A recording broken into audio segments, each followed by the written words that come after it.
Good morning. This is Jack Campbell with one poem, courtesy of Lee County Pod. Today, Pete Militnik has a new poem for us to go over. Pete, would you please go ahead and introduce our poem today? Thank you, Jack. The poem for today is quite old. It was written in 16 something or other. It's called When I Consider by John Milton, famous for the epic Paradise Lost, one of the greatest poems in the English language. And When I Consider is an Italian sonnet which differs from a Shakespearean sonnet. The Italian sonnet goes A, B, B, A, whereas the Shakespearean goes A, B, A, B at the beginning. But this poem has a traditional Italian sonnet rhyme scheme, and the first four lines are A, B, B, A, and spent, wide, hide, bent, and that continues from lines 5 through 8. Present, chide, denied, prevent. Why don't you go ahead and give us a read of it and Okay. When I consider how my sight is spent ere half my days in this dark world and wide, and that one talent which is death to hide, lodged with me, useless, though my soul more bent to serve there with my Maker, and present my true account, lest he returning chide. Doth God exact day labor light denied? I fondly ask, but patience to prevent that murmur soon replies, God doth not need either man's work or his own gifts, who best bear his mild yoke, they serve him best. His state is kingly, thousands at his bidding speed, in post o'er land and ocean without rest. They also serve who only stand and wait. You know, each time you read the poem, you get something new out of it, and the something new for me this time is patience. And we know the old saying, patience is a virtue. Patience is personified here, given the human attribute of being able to speak. Patience soon replies, and so we readers can assume that patience is speaking throughout the rest of the poem, or maybe God is speaking through Milton. But here's a copy of it. Typing it up early this morning from a book that I've had for, well, since about 1972. I made a typo. I should have typed bent, and I put bend in there. I noticed that right away. And you know, with the rhyme scheme, that one syllable word is rhyming with the second syllable of present. I guess bent would be the masculine rhyme end, and present being the feminine, as I remember it. But much can be said about this poem. And to start off with, this was written shortly before Milton himself went blind. And we shouldn't really necessarily have to go outside of the poem to get a full appreciation of it, but knowing that autobiographic detail in regard to Milton can be helpful here. And anything that you were to look up about it would mention that as well. But we come to, in line 2, the epithet dark world. Dark world. It sounds like the title of a science fiction novel almost.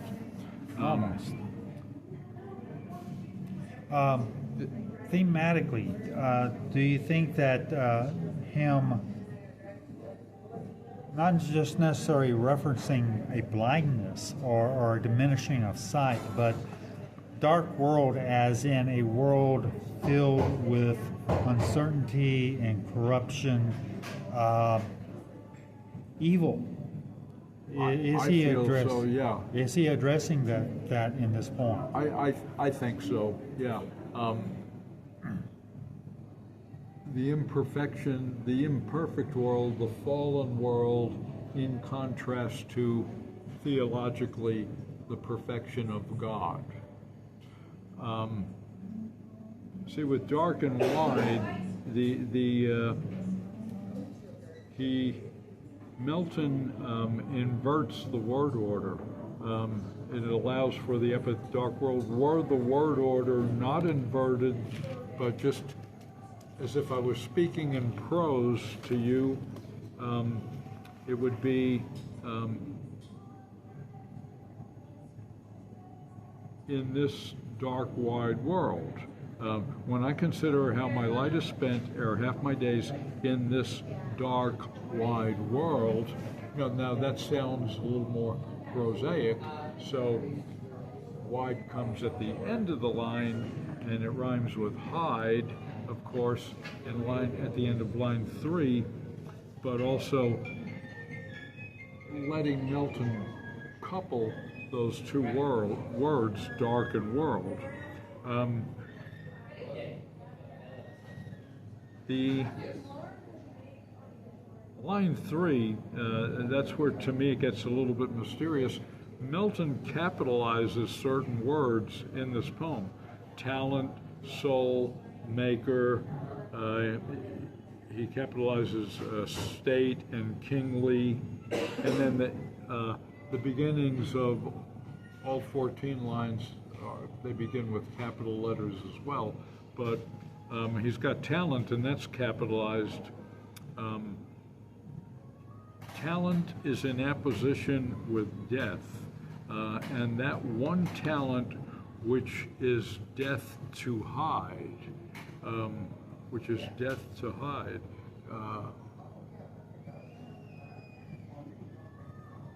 baffles except death, the condition of non-being is hidden from the living,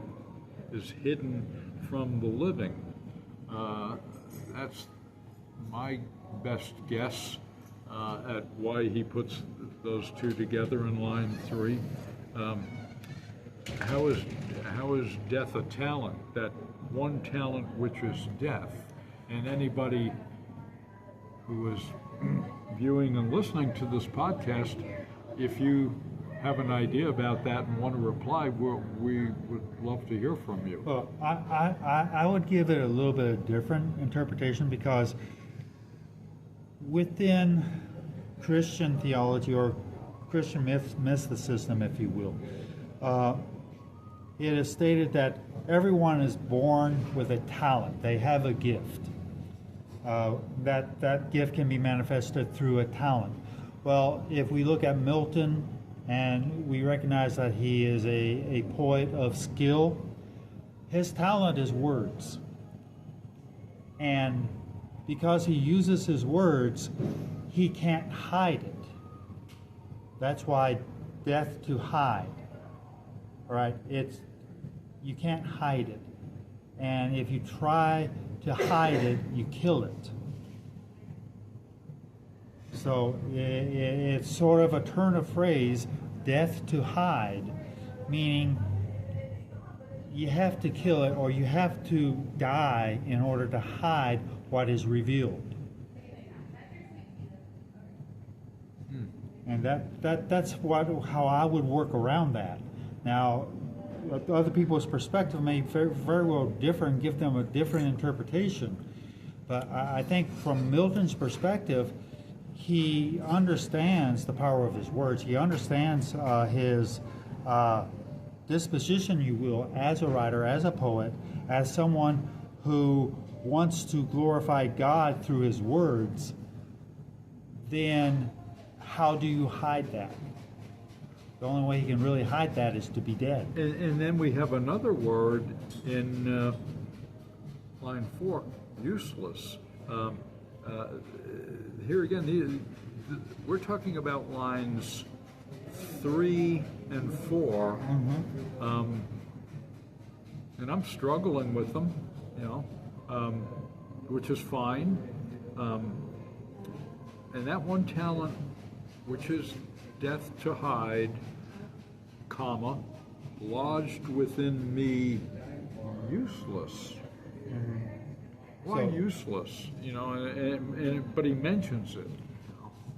I think, again, when sometimes you're confronted with your gift, when you're confronted, you're doing all that you know how to do, but in the world, the results that you achieve seem pitiful and small. Even though you're exerting everything you know, it seems useless. The outcome of your ministry, the outcome of your work seems paltry and compared to the vast evil that you're confronting on a daily basis. Whether it be a guy who, the butcher's cheating you with a half a pound of meat. You buy a pound, but he only gives you half a pound. Or, looking at Milton's time frame, the nobility get away with all sorts of stuff, but the peasantry are like under a rule of law that is very burdensome for them to experience. So you also have the dichotomy. Through the 1600s, from really the 1200s all the way up through almost virtually modern times, you had the schism between the Catholic Church and the Protestant. You had the 100 Years' War being, coming to fruition, if you will, through that struggle of Reformation. So Milton's right in the middle of this time frame of Reformation, and again, there is this conflict between the Catholic Church and Protestant denominations, and especially the Church of England. So you see all this conflict, and then what's the point? I'm a writer, I'm a poet, I've written this stuff, but it doesn't seem to be changing anything. So I think, again, he can use that word useless because of a perception of, it's a struggle. Yeah, overwhelming. He's sort of overwhelmed by all of the conflicts, let's Right. say, and what I do is just a Drop in the bucket. a drop in the bucket. Yes.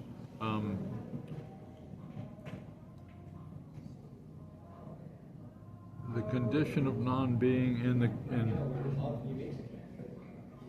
the living don't know, the living in the sense don't know death. I think he suggests that maybe.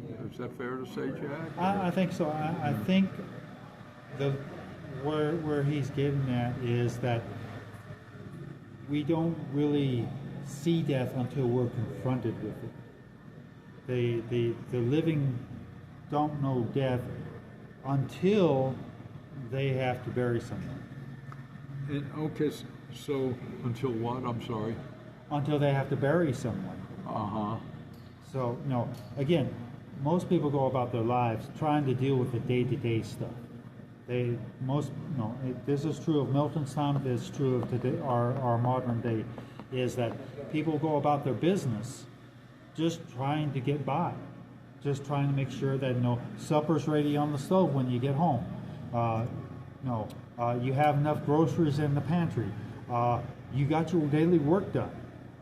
Went to your job, you did your job, now you come home. What's there?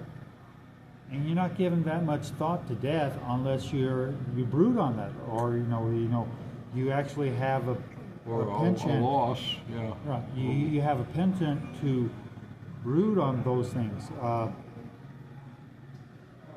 You know, and here we have too, doth God exact day labor light denied, and okay, though my soul more bent to serve therewith my Maker, therewith, I looked it up, it's with that or in addition to that, and present my true account, lest he returning chide, and doth exact day labor light denied, I fondly ask. You know, true account, why are you asking fondly?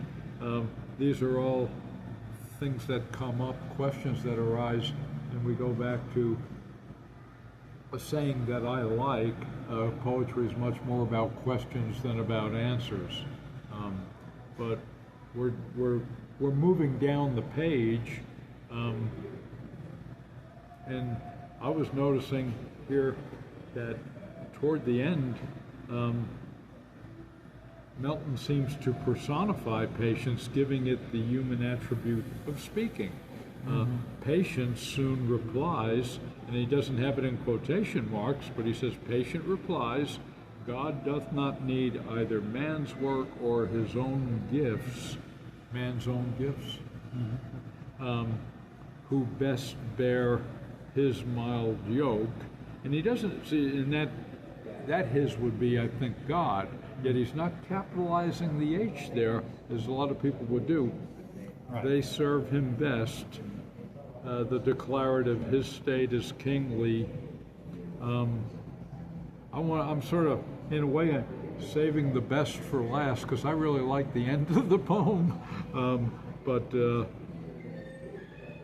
God doesn't need us. Who best bear his mild yoke.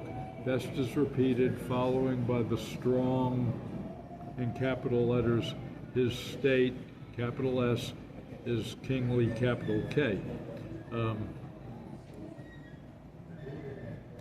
You know, to sum up, or to I wonder if Milton is questioning the strength of his own faith here, because he says, and I ask that because he says, light denied. And everything's God's will, and it's God's will that I'm blind or going blind, about to be totally blind, light denied. Maybe this whole, well, when I consider how my light is spent, you know, maybe light here is a metaphor for faith. It very well could be. I just thought of that right now. Somebody listening might say, well, I knew that all along, or that's obvious, but you know, we're just talking about the No, poem. I think Milton probably, again, given the time that he lived at, and given his theological thinking, I think he would find come to a crisis of faith, or question the what ifs and the why is. Why is this happening?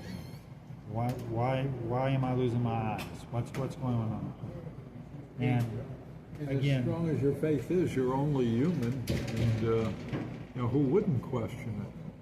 I think that's a valid assumption. There is that within this poem, he is asking the question: light is denied. How do I go on? Yeah, how my light is spent.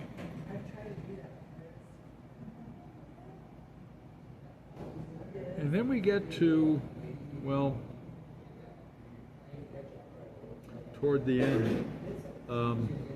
There is, in the version of the poem that I copied, there is a distinct bit of white space between kingly and thousands. Right. I don't know if people can see that, but I typed it up just the way I saw it on the page in the book. Thousands at his bidding speed and post o'er land and ocean without rest. This to me is the clincher, the magical part of the poem. Well, it's an integral, you know, it's all the parts are one whole. The most active part. Yeah. This opaque panoramic image. I can't see these thousands at his bidding speed. You know, I'm not seeing people in a stadium. I'm just saying, he says thousands, he doesn't say thousands of people. So this is what I mean by opaque, panoramic, sweeping, taking a lot in. What we readers are shown, followed by what we are told. Thousands at his bidding speed and post o'er land and ocean without rest is the most active part of the poem, this opaque panoramic image. What readers are shown, followed by what we are told. They also serve something very passive, who only stand and wait. They're on the bench, they're not in the game, so to speak. But post or land and ocean. And ocean, in addition to giving the two lines a darker atmosphere, allows the poet to avoid the familiar land and sea. And there's also the assonance of O sounds, po, o, ocean, reinforcing the sight and sense of these two lines. Thousands at his bidding speed and post or land and ocean, and accentuating the speed and the activity without rest. Right. But then there are those who stand and wait, who are static almost. They also serve. So there's the what does it mean? What does it mean? You know, the last line is a famous last line, I think. What do we make of that, Jack? Well, one of the things that I think is he's contrasting that, and this could be viewed in a missionary sense. You have people who are out spreading the gospel. They have a mission to tell people about Jesus. And they rush to and fro doing that. They cross oceans, they cross continents to find some small tribe that they can tell the people about Jesus. And then you have that contrast with the people who stand and wait. Well, part of that is in the letter of Ephesians, if I remember correctly. Paul is talking about putting on the armor of God. Talking about what? About putting on the armor of God. Putting on the breastplate of righteousness, putting on the belt of, what is it?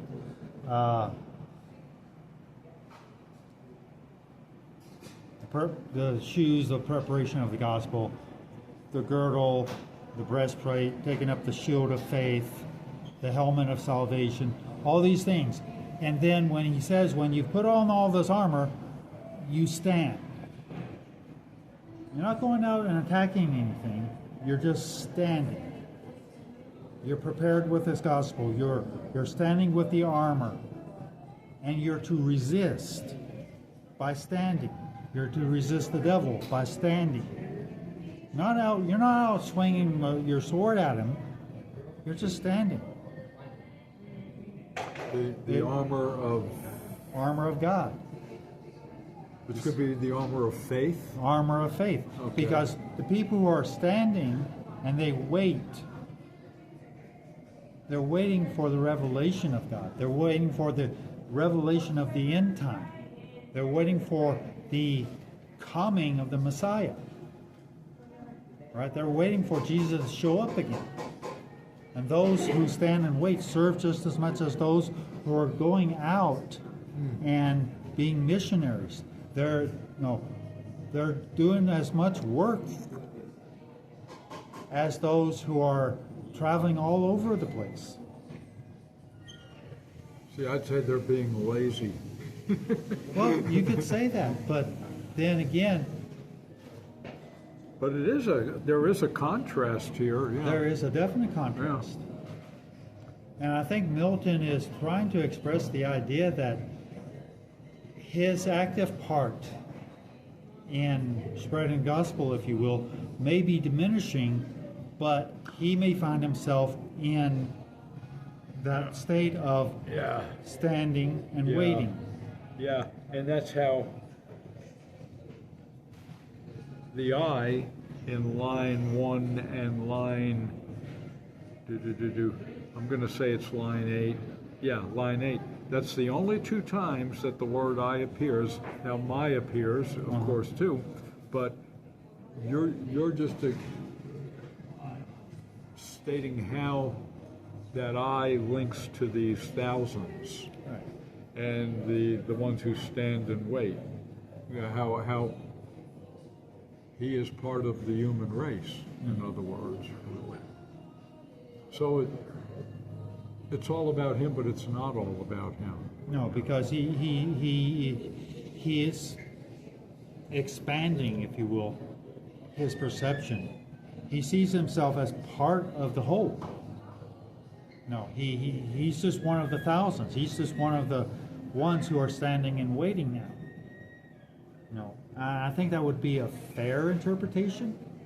I'm certain that there are many others who can find something else to pick at. And I think, if he did not, and right now I don't want to go off the page, but he wrote this around the time he wrote his great epic poem, Paradise Lost.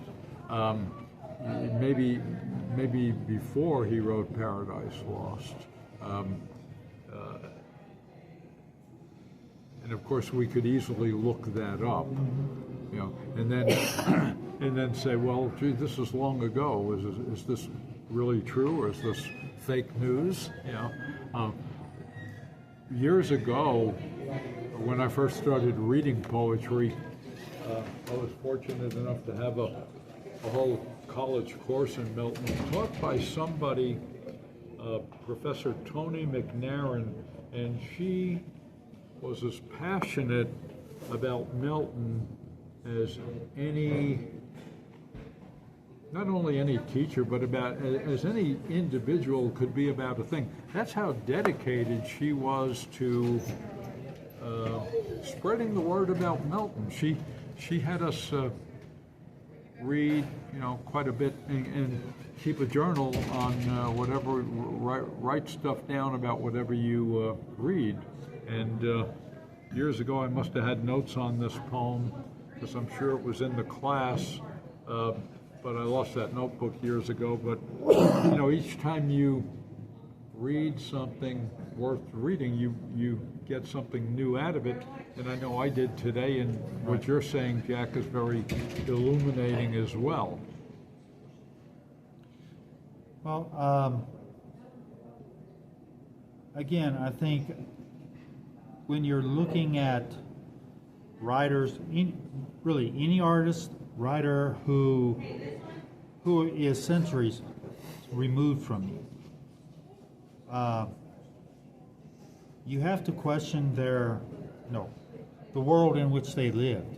You have to have a context for trying to understand what they're writing about, or what they're painting, or the how things worked in 400 or 500 years ago, 600 years ago. If we don't take that into account, I think we lose something of their intent. And I think, again, if you're passionate about Milton, there's a reason for you to be passionate about Milton. again, you're reading something that's 500 years old. Consider this for a minute, and we got the word consider in the poem. Thousands at his bidding speed and post o'er land and sea without rest. No. Thousands at his bidding speed and post o'er land and ocean without rest. Little things mean a lot in poetry. Diction means a lot, word Exactly. choice, and how much lesser the poem would be had Exactly. he put the word sea there and come up with the familiar nouns coming in succession, land and sea, over land and sea, a familiar phrase, and he avoids it here, and ocean makes things darker and deeper. Right, It makes because there's that turn, there's that twist. You're expecting to hear one thing because it's common, but he does something different to make it, to actually bring the attention to the action that's happening. And I'm noticing our time, but we've got the contemporary diction of day labor here, and he's using post, I think, in the same sense that people use it for social media. Post and make known. In a way, Yeah. in a way.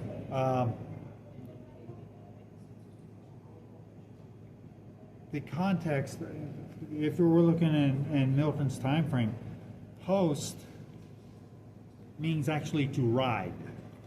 Means what? To ride, as in riding a horse. So when you post on a horse, you're riding a horse. Now you may actually be carrying a letter. You may be a courier. Like Paul Revere. Right, right. Or you may be a courier who's carrying a parcel to the king and stuff. Anyway, that's what we've got. And again, it's a fascinating exploration of language and what Milton's trying to convey here. Pete, do you have any last words? Simply, if you've never read Paradise Lost and you like to read poetry, give it a chance, because it's really a great experience to be open to that. And it's a pleasure to be doing an Italian sonnet by the author of Paradise Lost. All right. Thank you, Pete. This is Jack Campbell signing off for one poem, courtesy of Lee County Pod. Y'all have a great day.